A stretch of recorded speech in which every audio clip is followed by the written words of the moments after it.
యేసయ్య కావాలి, నేను ఇక్కడి నుంచి మారిపోయాను, ఇక్కడి నుంచి నా పాపాలు విడిచిపెట్టాను, ఇక్కడి నుంచి నేను కొత్తగా జీవిస్తాను, క్రీస్తుని అనుసరించి నడుచుకుంటానని ఎవరైతే తీర్మానం చేసుకుంటారో, అందరి గురించి నేను మాట్లాడడంలా, అందరూ ప్రార్థన చేయనట్లాగో, ఎందుకంటే వాళ్ళు పాపంలో ఉన్నారు.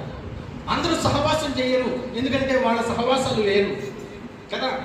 అందరూ దేవుని వాక్యం వినరు, ఎందుకంటే వాళ్ళు వినేటువంటి ఉపదేశాలు, బోధలు, వాళ్ళు వినేటువంటి ప్రసంగాలు, వాళ్ళు వినేటువంటి పాటలు, లేకపోతే వాళ్ళు వినేటువంటి స్టోరీలు వేరు. వాళ్ళది క్రీస్తు లేని జీవితం.